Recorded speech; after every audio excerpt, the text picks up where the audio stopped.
this is my understanding of what has happened. I don't think that this election was purely a contest between the NDC and the NPP. Something emerged which escaped many people. I mean, all the analysts, the political pundits and so on, could not see it. But it must be clear now that something extraordinary has happened, which we couldn't read scientifically. What I suspect or think happened was that a certain mass movement emerged. It was a shapeless and leaderless movement, you understand, which was largely youth-led and youth-instigated, and which was looking for change. And because it was shapeless and leaderless and so on, it was difficult to catch that under the radar.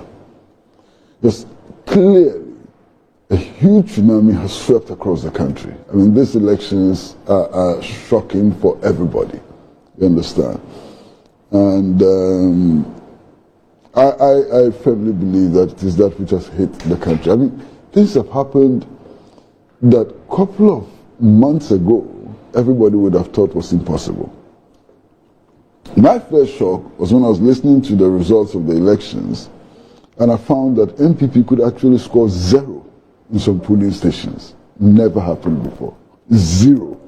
0 as in nothing. Nobody in the polling station area voted for NPP. That's absolutely shocking. You understand? You have a situation where, as we sit, NDC could end up with about 100, between 183 and 185, constituencies, members of parliament.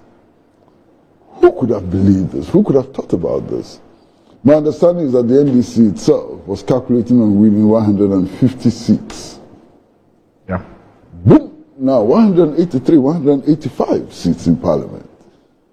I mean, that's really shocking.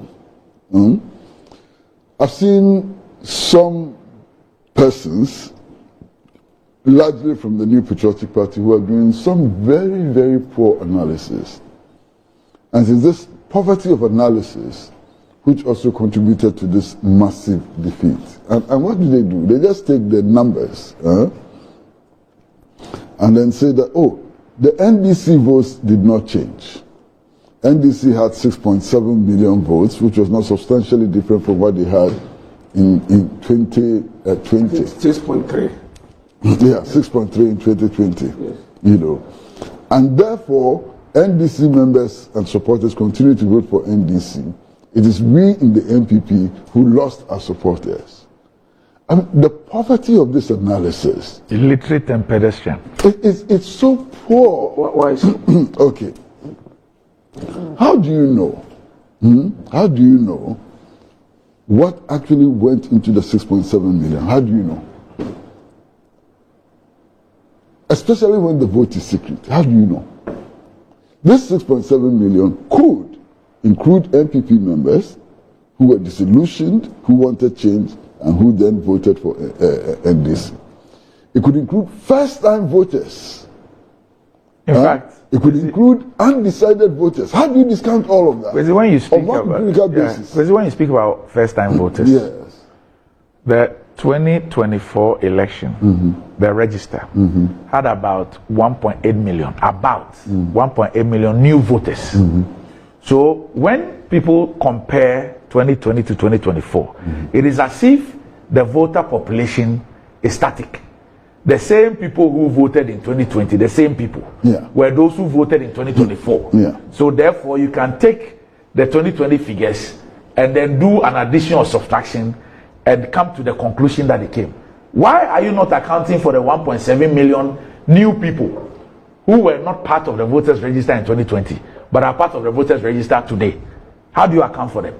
That 1.7 million, almost 1.8 million people who are now on the roll. How do you account for them in that kind of analysis? It's so pedestrian, it's so unscientific. This is voodoo mathematics.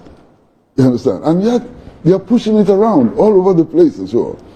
Now, let us assume that even the analysis they are doing is correct. Haven't we lost the elections? Is the result not shameful? Is the result not devastating? I mean, really? And you know, if you listen to them very closely, I mean, this morning as I was coming, I was listening to one of the big men in the NPP do this analysis. And you know how he concluded? That this means that we can come back to power in 2028. If this is the kind of analysis you are going to use to organize your campaign in 2028, you will lose again. In fact, Kwesi, you will lose massively again. In fact, Kwesi, when you even this kind of analysis. In fact, Kwesi, when you even decide to do 2020, you see, we always say that that's for data. You can decide to express data and interpret data. The same set of data to suit how you want it differently based on who's looking at it. An empirical basis for data. Of course, of course. There has to be an empirical basis. Because, otherwise, why? If you decide to start, because if you decide to start from 2020, why won't you step back to 2016? Why won't you step back to 2016 and begin to analyze the numbers from 2016 and say that in 2016 this candidate got A and then B? Because when you also go from 2016, you will see a decline if you decide to even use the numbers. When I get to my turn, I'll go from 2016 and give the picture so we can appreciate. Yeah, but the point I am making is that to the extent that the voter roll is not static, you can't just take those numbers and do those analysis, because I'm saying that between the 2020 register, the register that was used for 2020 and 2024, there are about 1.8 million new voters. How do you account for these persons in your analysis? Because if you don't account for them, then you are proceeding on the basis that the same people who are on the roll in 2020 are the same people on the roll in 2024. That's the basic flaw. And that is why I say that it is pedestrian and it is unintelligent. Even if you assume that the same people who were on the roll in 2016 or 2020 are the same people on the roll today, there could still be shifts. Of course. Which would not change the absolute number. Of course. But there could still be shifts. If I mean, following global info analytics, when I like to go beyond the 53% and 40-something% and drill down to the data, you find something interesting. They kept people who voted for. And you see, we also assume that everybody who votes for a particular candidate is from the candidate's party. Yeah. Which is the biggest mistake that people make. Because people make choices on the basis of many. It could be that in 2020, free SHS.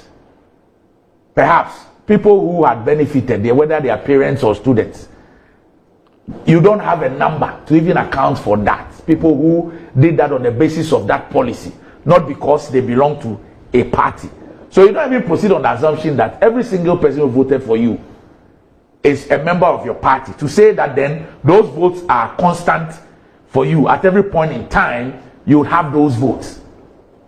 But I can understand the purpose that analysis like that serves. Of course. What up, my people? I go by the name T-Rhyme, aka the stylish rapper, aka Conscious, aka Fire, aka what I say, BBB. You watching Davcado TV. Keep it live. Don't go nowhere.